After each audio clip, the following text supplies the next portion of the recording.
tarde, boa noite para você agora nessa live de novidades AWS que aconteceram em abril de 2025. Quem vos fala aqui é Thiago Sagaro. Estou obviamente aqui com todos os meus amigos, o Galvão, o Marco Tino,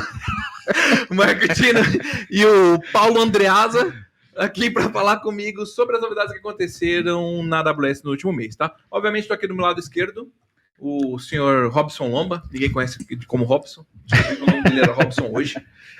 Me chamaram de Robson hoje na live, você deu risada. Eu dei risada, mas quem é Robson, velho? Fala pessoal, tudo bem? Boa tarde, bom dia, boa noite, igual o Sagara falou. Bora lá. Boa, obrigado. Robson, e esse cara que tá na frente dele, estão caras novas aqui dentro das novidades da AWS nesse ano, que chegaram chegando, né, velho? Os caras aqui são maravilhosos. Exatamente. Ricardo aqui mais uma vez, né? Só que Ricardo agora em dose dupla. É não? O meu xará aqui, ó, Ricardo Guriz. Oh, maravilha. Boa tarde, pessoal. Bom dia, boa tarde, boa noite. Estamos aí para mais uma novidades da semana. Boa, gente, né? Outro que eu também me fiquei sabendo que o nome dele era Ricardo esses dias.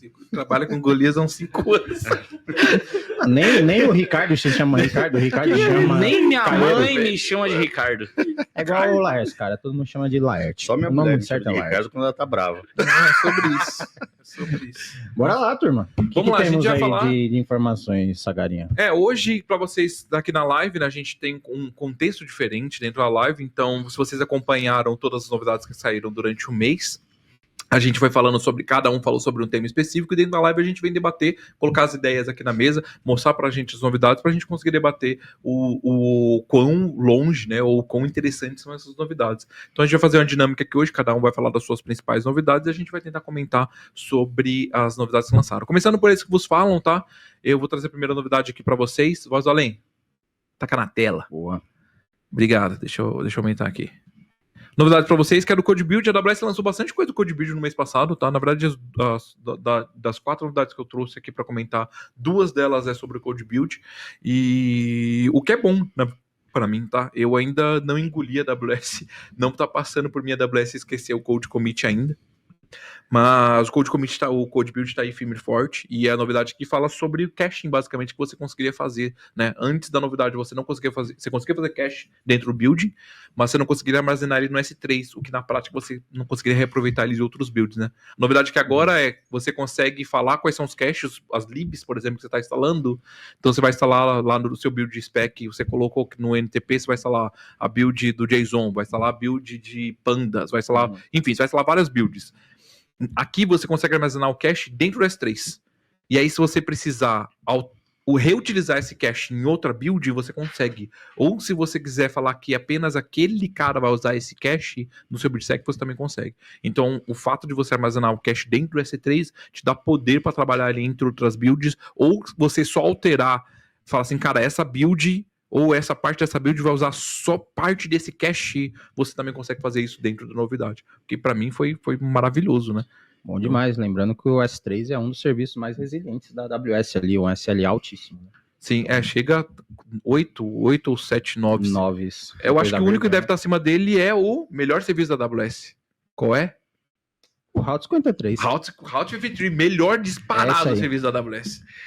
Só um comentário, cara, sobre essa novidade. Isso vai trazer muita performance, né, pros builds, né? Porque a gente consegue utilizar esse cache que vai estar lá no S3, que é fundamental pra gente trazer as dependências e tudo mais que já estiverem em cache ali. Sim, sensacional. Porque de longe é o que... De longe não, né? Mas é um dos principais fatores que faz o seu build ficar mais lento. Ele ficar demorando a instalação de dependências, libs ali, é o que faz o build em si demorar um pouco mais para ser instalado, tá? Eu trouxe aqui, eu mostrei isso para vocês na prática, então não vou mostrar aqui de novo, tá? Até porque tem que recarregar. Mas dentro lá, se você quer saber como sobe isso daqui, dentro da live que eu fiz falando especificamente sobre essa parte, tem essa novidade, tá? E ainda seguindo dentro de novidades de DevOps, a gente teve agora dentro do cluster do EKS, você consegue instalar automaticamente os add-ons da comunidade. Então, como que isso funcionava antes? Você tinha que subir o cluster do EKS. Quando você sobe o EKS, você escolhe, sei lá, vou usar o Core DNS como add-on, vou usar o Amazon ENI, o VPC ENI como parte de network. Então você escolhia quais eram os add-ons que você queria colocar ali dentro do seu cluster EKS. Agora, com a novidade, o que não tinha antes? Se você quisesse instalar um addon da Datadog, se você quisesse instalar um addon da, sei lá, da Clumio, whatever, tô chutando uns aqui, tá? Uns nomes aleatórios. E você tinha que instalar isso na mão depois que o cluster subia. Então você instalava no cluster, era um addon do cluster DKS, mas você precisava instalar manualmente. O que acabava gerando certa dificuldade, porque você precisava dar um match com a versão do cluster ainda, né? Agora, com a novidade, não. Dentro da página da AWS, você consegue escolher qual que é o addon no Marketplace ali, quero usar esse addon. E na hora que você está instalando o cluster, na hora que você está fazendo deploy do cluster, já vai fazer a instalação automaticamente para você ali dentro do addon, cara. Não, é sensacional, cara. Esses addons do EKS trazem muitas facilidades. Para que você não precise ficar buscando essas ferramentas de repente para instalar com algum Helm chart, alguma coisa que você vai buscar na comunidade. Você marca, né, aquela opção ali, como a gente já tem outros add-ons, né, no cluster de driver de EBS, outros nesse sentido, né, e agora tem esses add-ons, esse novo catálogo aí dos add-ons da comunidade, cara, sensacional. Eu gostei bastante, cara. Não é a novidade que eu mais gostei na parte de DevOps, mas gostei bastante dessa. As novidades que eu mais curti são as novidades, obviamente, do Amazon Q, tá? Bora lá. Então, o Amazon Q Developer, ele trouxe diversas funcionalidades, mas a que eu mais curti de longe foi essa daqui, que é a integração dele com o GitLab Duo, tá? E aí, qual que é Mano, isso aqui ficou fantástico, velho. Qual que é a vantagem disso aqui? Plugar o Amazon Q dentro do GitLab, ou dentro do GitHub, ou dentro de qualquer outra coisa, de qualquer gerador de código, já te dava a vantagem de você fazer review do código em si. Então você conseguia falar assim, cara, revisa essa parte desse código pra mim, ou, sei lá, refatora essa parte desse código pra mim com essa feature. Isso já existia. E agora, qual que é a vantagem? Com a integração com o GitLab, você consegue mandar uma issue. O GitLab, issue. Estou com um problema, gostaria de uma funcionalidade nova para pedir. Manda a issue. Você coloca um /kill, espaço dev, ele vai analisar a issue, ele vai criar o código da issue, e ele vai fazer um merge da issue dentro do PR, vai mandar um PR da issue, automaticamente, velho. Achei, assim, tipo, muito, que eu não posso usar a palavra que eu pensei agora, mas achei muito fantástico, muito maravilhoso. Cara, a integração. Animal. Facilita, assim, existe conceito, né, de desenvolvimento em pares, né, onde geralmente é justamente para isso, para que um revise ali, né, o commit um do outro e vá interagindo ali, principalmente nas issues, né, então acho que acaba essa interação sendo com a máquina de uma forma muito mais ágil, sim, né, e rápida ali pra gente conseguir, inclusive, agregar mais valor nas entregas dos produtos, cara. É sensacional. Sim, legal demais. Você imagina você plugar isso dentro, sei lá, de um... É que eu tô imaginando aqui, tô indo bem além, né? Mas imagine plugar isso dentro de uma comunidade aberta, um open source, que, cara, tem 700, 1.400 issues, porque é um monte de gente. Cara, a comunidade de Oxidized lá, velho, deve ter umas 900 issues abertas. E aí, imagine, tipo, você deve ter uns 5 colaboradores ali que vão responder a issue, e, cara, 5 caras que... ele não tá vivendo pra aquilo, né? Ele tá ajudando ele na comunidade. Imagine plugar isso lá e ele mesmo fazer todas as análises. Cara, isso seria fantástico, viu, velho? Fantástico. Exato. E não é nenhuma... Isso é só a principal feature que tem, né? Existe a feature do Transformer ainda. Então, tipo, você tem um /kill transform que, por exemplo, você pega, sei lá, sua aplicação tá trabalhando em Java 7. Só que Java 7 é da época... da época antiga. É o Velho Testamento. Quer migrar pro Java 17 /dev espaço transform. Ele vai fazer refatoração do seu código de uma versão para outra. Em teoria, né? Na prática se vai funcionar ou não, mas assim, já é alguma coisa, né? Recomenda-se fazer uma análise depois, obviamente uma revisão daquilo que ele recomendar, porque trocar a versão de Java geralmente é meio traumático, né? Porque tem, principalmente do Java 7, que muitas coisas foram descontinuadas para o Java 8 e do 8 foram muitas descontinuadas para o Java 11, então muitas coisas mudaram.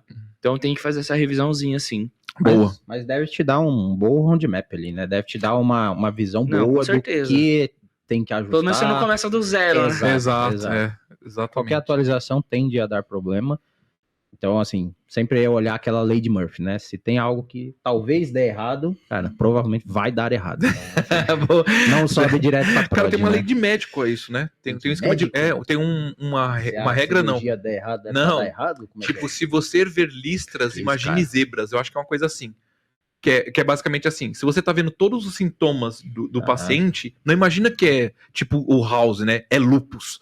Não, cara, se você tá vendo sintoma de febre, se o cara tá com febre, se ele tá com dor de garganta, imagine que é gripe. Vá pro mais óbvio. É uma lei médica pra você não ficar criando coisas na sua cabeça achando que é uma coisa se super tiver rara. algum médico vendo essa live aqui agora, comenta aqui embaixo, cara. Só pra gente ver se o Sagara tá correto. Um negócio Não, de eu zebra. tô correto. De onde tirou zebra, cara? Eu sou formado Mas eu em entendi, 16 tá certo. temporadas do Grey's Anatomy. Eu sou formado Mas se você médico souber exatamente do que se trata, exatamente a frase em si, cara, compartilha com a gente. Do que se deve ser trata maneiro. essa doença do Sagara aí, comenta pra nós aqui. É cor sim, cor não, né? Bora lá, pessoal. Enfim, a última novidade de DevOps foi também falando sobre o Amazon Q Developer e agora aqui sobre o investigação operacional. Tá em preview ainda, não entrou em GA, mas o que isso faz? Ele vai... Imagine que você tem uma aplicação desenvolvido, sei lá, um API Gateway, com Lambda, sei lá, com Edge ali, Edge Lambda para fazer seu site. E você identificou que esse site está com lentidão, perfeito? Linha de troubleshoot padrão que você faria? CloudWatch, CloudTrail, redes. É redes, pode ser também a primeira linha de troubleshoot, é redes, a culpa é de redes, porque é latência, né? Latência é redes. Geralmente. CloudTrail, CloudWatch, talvez um X-Ray, beleza? Uma linha de troubleshoot padrão ali na AWS. Com o Developer Operation, ele faz isso para você. Rapaz. Magic. Você fala, cara, estou com problema de latência e eu quero saber onde está. Ele vai olhar o seu código, vai olhar, correlacionar com os logs e falar assim, cara, a probabilidade do seu problema da sua latência tá aqui. Promissor, hein? Tá na aplicação. Tá na aplicação. Nossa, ia ser fantástico, velho. Melhor que a aplicação, poderia mandar um erro tipo SAP error. Ia ser tipo, lavar minha alma. Ia lavar minha alma. Se economizaria 2 dias de o número do erro. Nossa, ia lavar minha alma. Porque a quantidade de erro que o SAP manda, tipo, de network erro, é fantástica, né? Mas enfim, isso aqui fecha, e eu já vou deixar aqui para uma live, ia ser uma live legal isso aqui. Será que a inteligência artificial vai tomar os empregos de desenvolvedores? Não vamos falar agora. Isso vai ficar tema para a próxima live. De analista do suporte. Mas basicamente, cara, gente, então o developer ele tem essas peripécias. Obviamente não espero muito. Essa novidade aí só em algumas regiões, né? Isso, exatamente. Não tem PTBR ainda, mas normalmente já sai lá nas principais, Norte Virgínia, Ohio. Mas se pensar que a sua aplicação ela pode estar no ambiente de desenvolvimento fora de São Paulo, em Virgínia, por exemplo, em tese você faz esses testes também em Virgínia, não? Então, local, dependendo, talvez se a sua aplicação estiver lenta no ambiente de desenvolvimento que está em Virgínia, usa esse cara aí, testa. Sim. É bem promissor, cara. Bem promissor. Eu gosto bastante. Fechou aí? Foram as novidades aí de DevOps, tá? Vamos entrar agora na parte de governance com o nosso amigo Ricardo Golias. Vamos lá. Bom, eu separei algumas novidades aqui relacionadas à governança e segurança, né? Então, a primeira delas são novidades simples, porém importantes, né? A primeira delas é sobre novas recomendações, né, do Well Architected. Então, foram recomendadas 78 novas práticas aí, né? Sendo que 14 delas foram inclusas no pilar de confiabilidade. E o interessante aqui é que desde 2022 é a primeira vez que eles fazem 100% de revisão de todos os pilares. Então, é bem interessante, né? A gente aqui na da rede usa bastante o framework, né, do Well Architected. E é bom saber que eles estão atualizando, enfim, né? Que a gente está com alguma coisa mais atual. Se a gente pegar todo o framework ali, a gente sabe que tem mais de 300 regras dividido em 6 pilares, né? Inclusive o de sustentabilidade, parece que não, mas existe um pilar de sustentabilidade e boas práticas de configuração para garantir sustentabilidade, né? Então... E não é balela, né? Não. Pega lá grave, então... Exato, qual seria uma regra, né? Olha, eu estou usando um processador Intel, e você poderia ir para um Graviton ele atinge o pilar de sustainability por conta dessa questão verde, né, da coisa. E reduzir consumo. E de custo. Em tese, a AWS ela te dá um recurso um pouco mais barato, porque ela usa mais provavelmente performance, ali né? coisas mais performance, E inclusive. que consome Mas menos ela- energia. Exato, esse é o Exatamente, é ponto. justamente por conta do consumo de energia Uhum. que ela entende que aquilo ali é sustentável. Né? Mas tem uma live exclusiva falando sobre sustentabilidade, que assim que saiu. E por incrível que pareça, a última vez que a AWS fez o 100% refresh foi quando eles lançaram o pilar de sustentabilidade, que foi em 2022.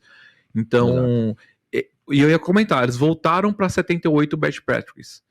Por quê? Na verdade, quando ele diz 78 best practices, Novas, eles estão né? falando de 78 perguntas, perfeito? Não são necessariamente 78 boas práticas. Regras. Porque em cada boa prática existe cada pergunta tem várias boas práticas, né? Então por isso que o Lomba falou que são mais de 300, porque uma pergunta tem 5 boas práticas, por exemplo. Exatamente. Mas 78, cara, 78 era o número de boas É práticas só que quem, tinham. quem já usou mesmo o tool sabe, né? É. Que cada pilar tem as suas perguntas e dentro Tem outras outras perguntas. tem afirmações que são perguntas, na Exato. verdade, né? E em 2022 eram 78. 74, eu acho. Coloca aqui nos comentários, galera. Quanto tempo você levou para preencher o Well Architect Tools? Porque, assim, Quantas vezes você perdeu Quem a dá paciência dependendo quem dá mais? Quem dá mais? não Tem é. algumas perguntas para responder ali. Mas é importante ter uma Sim. visibilidade. Porém, existem ferramentas de mercado aí que automatizam esse tipo de coisa também, tá? Não, existe. E além disso, não tá com paciência? Free tier da rede tá aí. Você tem 2 horas por mês, de graça, e aí você cai aqui dentro do time de um maravilhoso, melhor time da rede, chamado Technical Account Manager. Eles vão fazer o seu Well Architect. Ó, lembrando que se também chegar aqui na da rede, conversar com um Account Manager ali, um time comercial, a gente consegue fazer um Well Architect Framework para vocês de graça. É de graça. Limitado a 1, 2 contas ali, mas a gente consegue entregar boas práticas num relatório e tudo mais, né? Assim, o melhor time é o TAM ou pré-venda? Fica a dúvida aí. Mas assim, o trampo é bom. Deixa aí nos comentários. Vou colocar meu robô pra trabalhar. Eu não vou quebrar vocês falando que o melhor time é operações, então... Meu Deus do Vamos céu. fazer uma votação aqui rapidinho na mesa, quem é o melhor time? Porra. Só se os caras se unirem. Você vota em qual time o Sagar para ser o melhor time da rede? Técnico Account Manager, eu tenho certeza que é o Suns. Ninguém nem conhece esse time aí. Próxima novidade, vamos Bora lá. Vamos lá. Então, seguindo nessa linha da governança, né? Dia 17 de abril foi lançado a lente de IA generativa. Né? Então, bem bacana. E as lentes, para quem não sabe, ajuda a focar em alguns workloads específicos, né? Então, quem está desenvolvendo aí tá rodando o workload de IA generativas, já pode ter ali uma lente específica para esse tipo de workload, vai trazer vários insights poderosos ali e ajuda você a guiar, né, na construção já de uma arquitetura e tudo mais voltado para boas práticas, né? Cara, excelente essa novidade, né? Até porque assim a AWS tem reforçado cada vez mais a importância né, e o poder, né, dos workloads dela, dos serviços de inteligência artificial que a AWS tem. Então a gente ter, né, o Well Architect, né, focado nesses recursos de IA, eu acho que realmente estava faltando, né, justamente para a gente saber como a gente utiliza melhor, como a gente estrutura melhor, para utilizar todo o potencial, né, desses serviços aí. E bacana, porque a AWS, ela tá em constante mudança, né, a gente tá aqui todo mês falando de novidades da AWS, então faz mais do que sentido. Não podia faltar, né? A AWS reveu o Architect, porque muita coisa, né, nova entra, coisas são descontinuadas, né? A gente falou quando o Code Commit foi descontinuado. Então, isso tudo muda também, né? No questionário ali do Architect. Então, muito bacana. Boa. As lentes da AWS já existiam. Na verdade, a AWS às vezes ela lança umas novidades com outros nomes, né? E com uma vírgula só que muda, mas as lentes existiam desde 2022, elas saíram do catálogo de Architecture durante o tempo e voltaram no ano passado, tá? Então, por exemplo, lente de redes já existia, lente de serverless já existia, mas elas saíram em algum momento, elas saíram ali do catálogo, né? Sei. E agora voltaram com tudo para dentro do catálogo. Inclusive no ano passado, quando a AWS lançou as lentes, ela tá aceitando parceiros colocarem lentes para ser público. Uhum. Então, por exemplo, a da rede tem 2 lentes específicas. A da rede criou a lente do PCO, que é uma lente específica ali para o Bacen, e a lente para performance, que foi criada pelo nosso querido Ivan ali. Então, Monstro, tem hein? lentes específicas. Ela não está aparecendo ali no console do AWS ainda na parte do Architect, mas é possível a gente, por exemplo, colocar lá para a gente fazer esse tipo de análise. Excelente. Bacana. Bom demais. Bom, a próxima novidade, eu tenho estudado um pouco sobre o assunto, então não podia deixar de selecionar ela, né, foram anunciados 223 novos controles, novas regras do Control Tower, do config, na verdade, né, que você consegue utilizar dentro do Control Tower. Então, bem bacana, né, acho que tem mais de 7.000 controles ali no Control Tower, e você consegue escolher os controles por categorias, né? São 15 categorias de controle, e dentro de cada categoria tem trocentos controles, né? E aí eles lançaram mais alguns aí, mais 223. Olha, né? cara, caramba, pegando o bicho. gancho aí, Guilherme, que você falou, eu acho que cabe também uma live só pra falar de Control Tower, Account Factory, cara. Já teve no passado, né? Mas acho que Sim. tá merecendo. Mas no ano passado, quando teve essa, por exemplo, o AFT não existia. Não, sim. Então teve muita coisa que lançaram novas aqui. features e tal. Eu Então a acho gente podia hein? trazer uma live, sabe por quê? Fazendo atualização de versão, cara. Pegar uma versão Landing antiga. zone, né? Ia ser legal, viu? Alguém Exatamente. tá anotando aí essas lives? pra gente Não, começar quem tá a vindo na fazer? live Quem vai tá colocar aí no fazendo? comentário. Eu quero uma live! Exatamente. Hashtag eu quero a live de Control Tower. Comentem. Bom Boa. demais, pessoal. Obrigado, Golias. Vamos lá pra ele, né?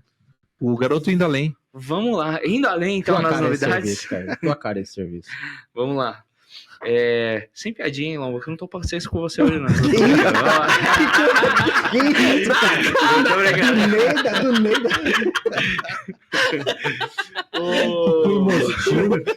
Não, cara, assim, ó, fazendo um gancho no último o vídeo do mês passado, que eu trouxe uma novidade também de CloudWatch, onde eu falei do Application Signals, né? Isso aqui tá um pouco relacionado e vou dizer por quê, né?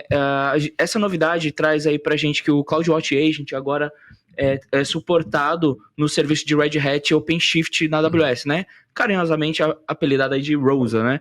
Então, esse serviço, ele vai conseguir dispor pra gente de métricas que não vêm nativamente ali no CloudWatch, né? Então, métricas como, por exemplo, consumo de RAM, etc., que não vem por padrão ali no CloudWatch, além do que, como a gente está falando de containers, né, OpenShift, né, é uma camada de virtualização que a gente consegue fazer orquestração ali de containers, vai trazer para a gente também o Containers Insight, né, dentro ali do CloudWatch. Então ele é uma métrica que passa a fazer parte das métricas padrão ali, do CloudWatch. E se você instalar o CloudWatch Agent, instalando o CloudWatch Agent agora no OpenShift, que ele agora é suportado, antigamente você não conseguia fazer essa instalação, agora você consegue instalar para ter toda essa visibilidade. Senão você teria que fazer uma métrica personalizada, provavelmente. Não, você nem conseguiria.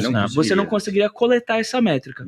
Agora com o CloudWatch Agent você consegue coletar essa métrica, ter acesso a esses dados lá no CloudWatch e também você ter o Application Signals, né? Com o CloudWatch Agent você também vai ter o Application Signals, que é aquela feature, né, do CloudWatch que você consegue ver a performance da sua aplicação. Na novidade do mês passado ali a gente trouxe que era uma nova linguagem que era suportada, que era o .NET, mas existem outras linguagens também como Java, Python já suportados ali. Muito bom, hein, cara? Excelente. Certo? E aí na próxima, a gente tá falando aí agora do SaaS do CloudFront. Pois é, como assim? SaaS? É a primeira pergunta que fala, mas o CloudFront já não é um SaaS? Então, como assim? Na verdade não é um SaaS do CloudFront, mas é o CloudFront para o seu SaaS. Vamos supor que você tem uma plataforma, né, que você disponibiliza para os seus clientes acessarem. Cada cliente seu, naquela plataforma, ele vai ter um endereço diferente. Ele tem uma URL, um prefixo, né, sufixo diferente, certo? Que é o início ali da URL.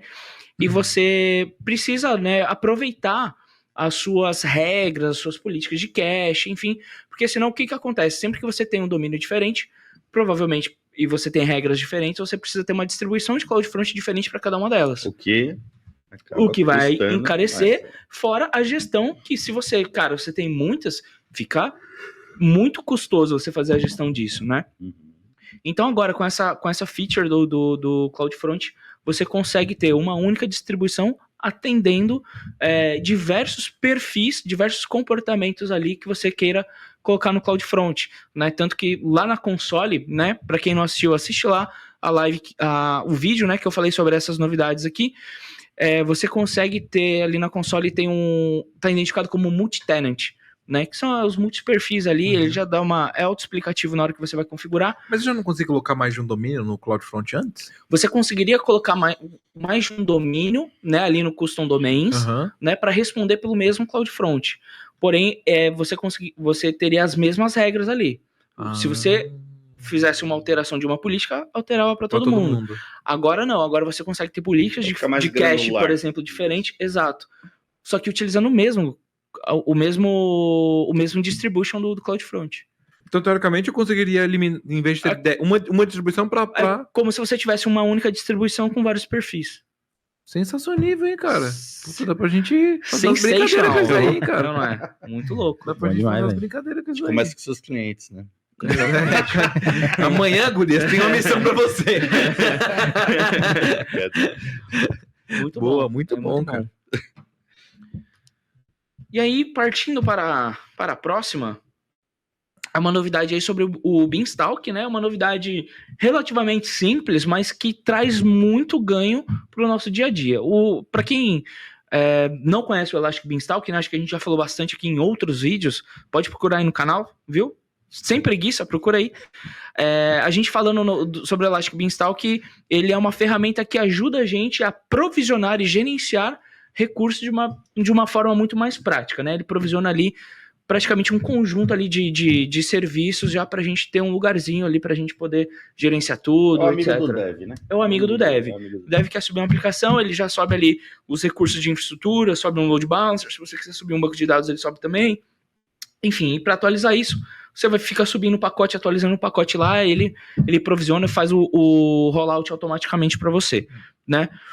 Qual que é a novidade aqui do Beanstalk? Quando você provisionava o seu ambiente, o Beanstalk ele trazia para você um Security Group Default, certo? Trazia o Security Group Default. E você não conseguia mudar isso, né? Aliás, esse comportamento. Depois de criado, você ia lá no Security Group e ajustava as regras do Security Group de acordo com a sua necessidade. Agora não. Agora, se você já tiver Security Groups criados, Security Group, por exemplo, por regras de compliance do seu negócio, de segurança... Exatamente. Eu tenho um Security Group só de HTTP, eu tenho um Security Group só de redes confiáveis, eu tenho um Security Group só de qualquer coisa.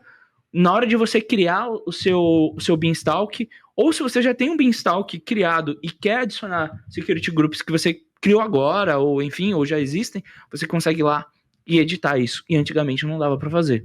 Então, assim... A edição em si. Exatamente. É uma novidade relativamente simples, mas que é muito funcional. Sim. Pra quem tá no dia a dia aí usando o Beanstalk. Será que dá pra rodar também, tipo, editar com a CLI do Beanstalk?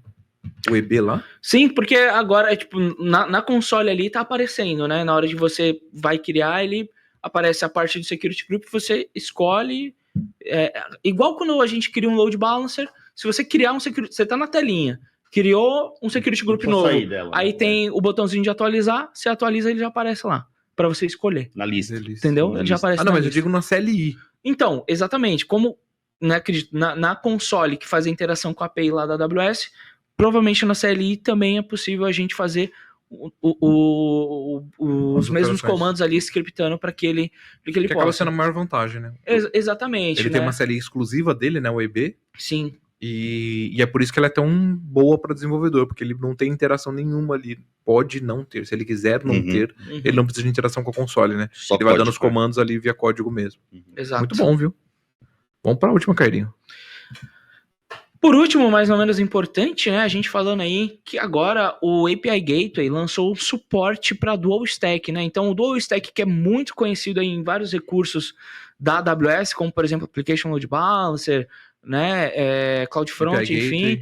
Agora o API Gateway suporta o Dual Stack, então num único endpoint você vai ter IPv4 e IPv6, se você quiser. Vários serviços têm lançado suporte, né? Sim. IPv6, Sim, IPv6 tem bastante coisa na AWS que já é compatível com IPv6, galera. Cara, mas ó, quando a gente falou sobre a cobrança Na live que a gente falou sobre Extended Support, a gente também fala sobre a cobrança de IPv4. Uhum. Foi a live no começo do ano passado, se eu não me engano. Uhum. Uhum.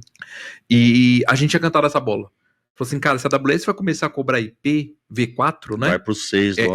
Certeza que ela vai começar a lançar cada vez mais suporte para os outros serviços. E foi dito e feito, cara, a quantidade de serviços lançados no ano passado com suporte IPv6 foi absurdo.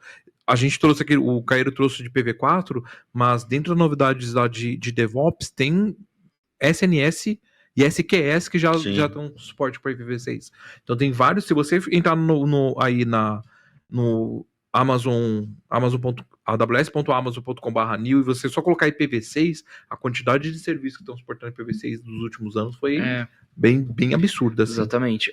Não, é excelente. Eu acho que isso vai facilitar muito para quem tem estrutura e precisa incorporar o IPv6 ou migrar para o IPv6. Isso faz uma transição muito mais tranquila, né? Mas eu acho, discordem de mim, eu acho que eu morro e eu não vejo IPv4 acabar. Cara, olha, eu tinha essa impressão.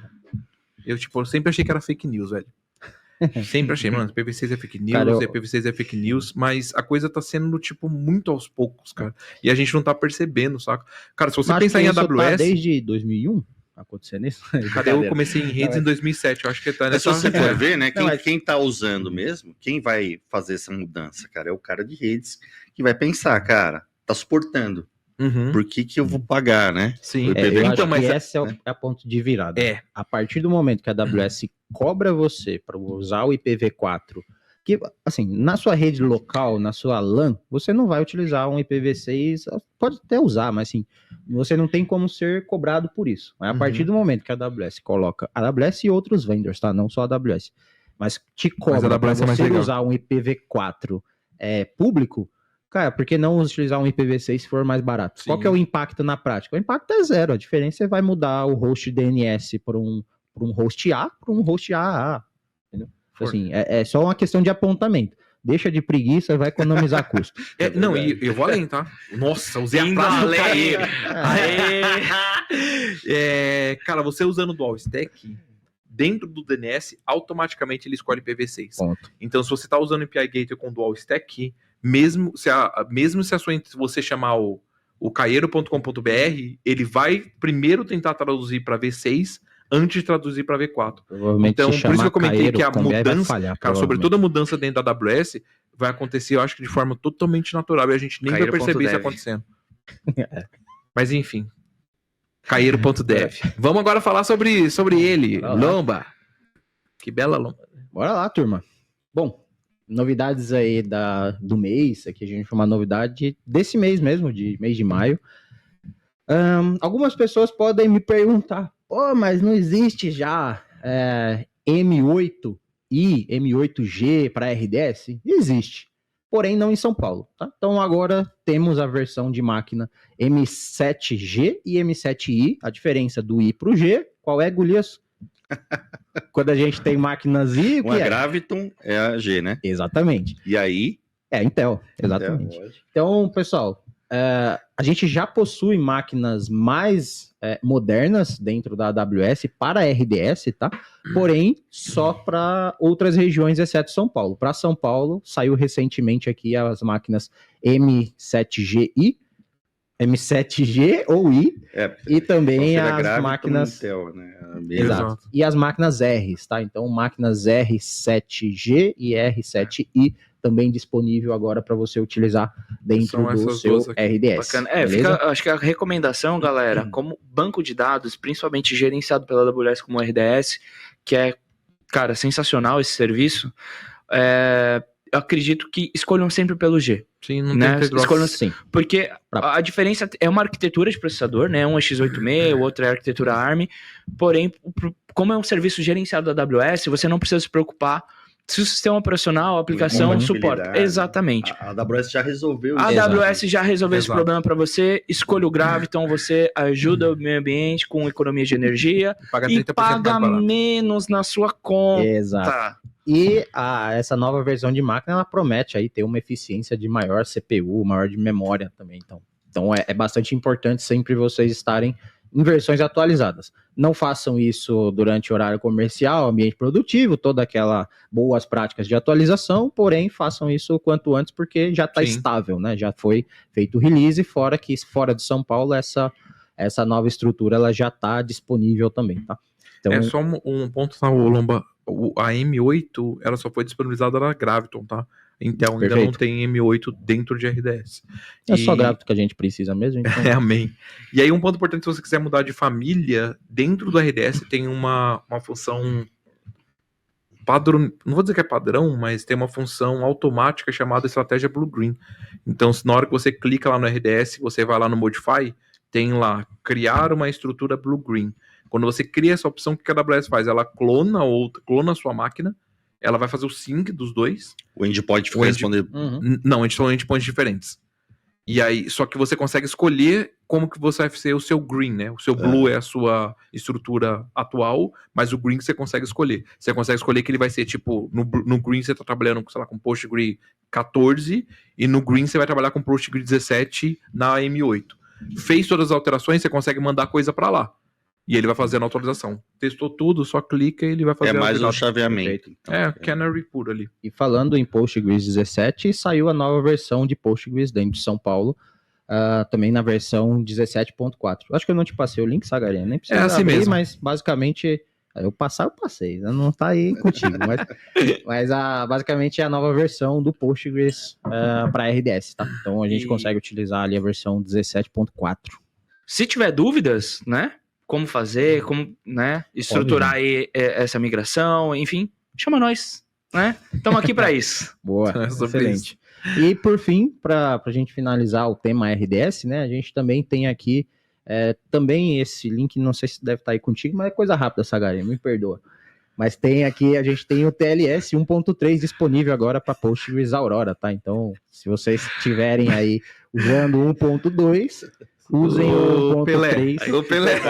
Só um minuto. Você tá entendendo? por isso Você tá que entendendo o meu range agora, né? Você tá entendendo? por Eu ia falar de uma de segurança aqui. por isso que o fenômeno parou de ser Eu ajudando a galera a se tá assistindo. Os caras tiram tempo pra assistir a gente, vocês estão negando informação. E vou soltar mais uma de RDS agora.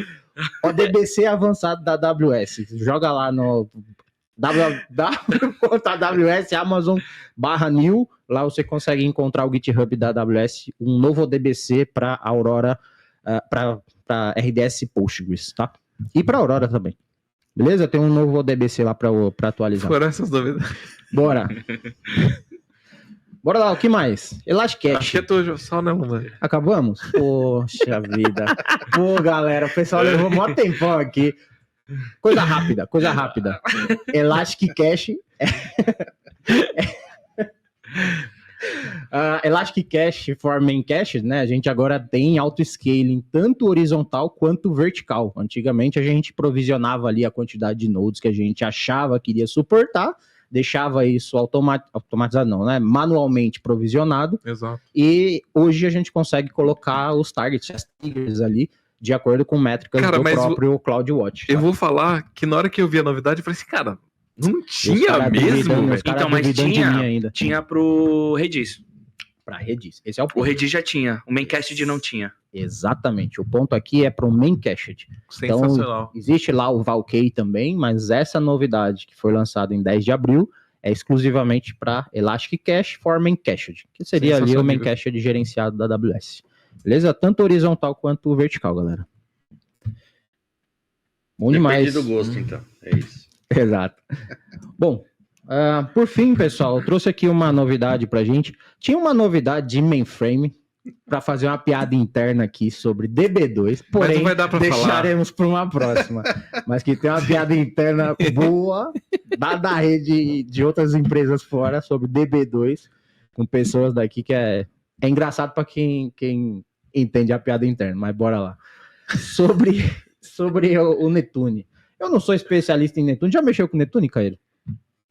Banco de dados de grafo, já mexeu, Sagarinha? Vi funcionando. Foi o mais próximo que eu cheguei do Já, Netune. você passou nas provinhas lá, nas perguntas de Netune, você acertou, Fiz, será? Acertei, acho que acertei Não, é que metadinha. pergunta de Netune é fácil, porque não é um serviço tão conhecido, né? Então as Não, perguntas assim, tendem cara, a ser no mais conceito- simples. É o Grafos, né? É o Grafos. Exato. No Banco de dados conceito, pra acho que grafo. todo mundo aqui já viu e... Aham. Sabe a e teoria etc. do que Exato. é. Agora, fazer o suporte do Netune, até ver caso de uso Exato. do Netune, eu acho muito difícil, pelo menos assim, na operação ali, a gente não tem caso de uso no dia a dia. É muito Isso achar específico. na Cara, eu prática. vi funcionando, Bem sabe específico. aonde?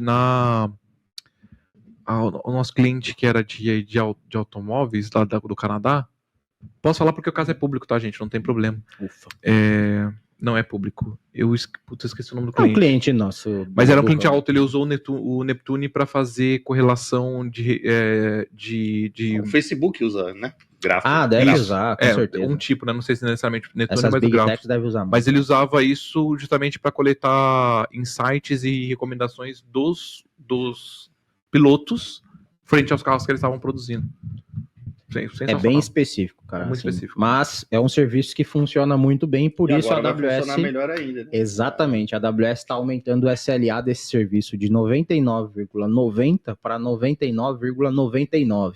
E aí a gente trouxe essa novidade justamente para vocês entenderem. Vocês sabem a diferença do que é na prática 99,90 para 99,99? Eu fiquei surpreso. Exato. Eu nunca levava em Vamos lá, consideração. Kairin, você sabe quantas horas um SLA de 99,90 te entrega por ano? Quantas horas de indisponibilidade? Sem pesquisar, Gullian, safado, tá vendo aí? Eu vou te ajudar. Sei nem quantas horas tem no mês, meu amigo. Exato. E por isso existem calculadoras na internet, né? Então a gente pode ver ali que são quase 9 horas de indisponibilidade por No ano. ano. Coisa, isso é coisa pra caramba. Não, mas alto lá. Sim. São 9 horas permitidas, né, em contrato, Até quase até 9 9 horas horas, né? que podem ficar de indisponibilidade. Não 8 quer dizer horas que no ano. tem Exatamente. essa indisponibilidade. Esse é o Isso aí. ponto. 8 horas e 45 minutos e 36 segundos, 38, enfim. Tá ali, esse é um número que a AWS ela te Garante, promete entregar de disponibilidade, né? Até esse número, em tese, você não tem prejuízo financeiro, a Amazon entende que tá dentro do acordado do SLA. E aí, Sagarinha, troca aí para 99,99 e dá um calcular.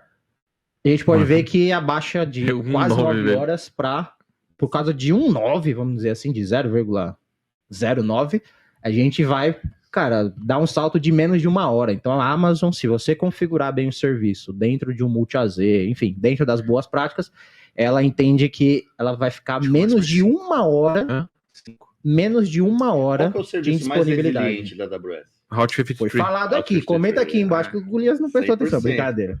Exatamente. Cara, Auto 53 é o quantos único noves serviço o S3? de É das 559, nuvens. eu acho que o maior SLA que tem. É 11 5 noves S3. 11 11, novos, cara, é 11. coisa demais, velho. Eu lá, lembrava que então. era muito. 1, 2, 3, Olha lá, 4, 5, 6, 7, expectativa, 8, hein? 9, Porque 10, a gente 11. tem tempo aqui, Não, mas então acho que é 11 expectativa, hein? contando os 2 primeiros, pô. Beleza. Você- Aí nem faz. Nem Nossa, é faz. zero! Deve ser. Deixa 5. 5 é o S3, se não me engano, são 5 noves, né? Não, o S3 Não, o S3 são 5 11 minutos. noves, mano. Cara, O S3 são 11 imagine noves. você poder ficar 5 minutos fora dentro de um ano. Cara, 5 minutos foi só falando besteira aqui no começo. Espirrar, né? A hora que Cara, lançou, Espirro longo da bexiga. Sensacionível, hein, cara? Mas Sensacionível. isso mostra o quão a AWS aposta, independente de se é aquelas tecnologias mais utilizadas ou as que mais trazem valor financeiro, a Amazon sempre vai estar trazendo novas tecnologias e principalmente resiliência para você conseguir dormir final de semana, né? Isso Amém. Que extremamente é pra isso que importante. a gente vive pra isso. Vive É pra isso aí. Outra forma de conseguir dormir final de semana é acompanhando as lives da rede aqui, acompanhando os conteúdos, aprendendo. Para, e de, se para de modernizando. assistir só Netflix, né, cara? Exatamente. Tia, sai da TV e vem pra live da Vai AWS. lavar a louça, deixa da rede lá ouvindo a gente. Enquanto sobre lava isso. a louça, você termina e tá atualizado com as novidades da semana. Atualize seu RDS, cara. Se você Vai lá, turma. agora, se você quiser ver lives das novidades da rede com Caieiro e Lomba dançando TikTok, Pode deixar no comentário aqui embaixo que na próxima semana tem. Ainda Beleza, bem que querer não é poder. Reza bastante, vai precisar de um milagre aí. Beleza, gente. Gente, muito obrigado por Demais. vocês estarem conosco aqui na live de novidades da AWS de abril. Estava aqui com Lomba, Caeiro, Ricardo Golias nessa live maravilhosa. Deixe um cheiro pra galera. Comente aqui embaixo se você gostou. Comente se você está gostando desse novo modelo, dessas novas caras. Comente se o Lomba, que você quiser que o Lomba ainda continue trazendo novidades que a gente não combinou antes da live. Comente aqui embaixo, que a gente vai adorar. Beleza, gente? Cheiro no sovaco. Tchau, tchau. Valeu, turma.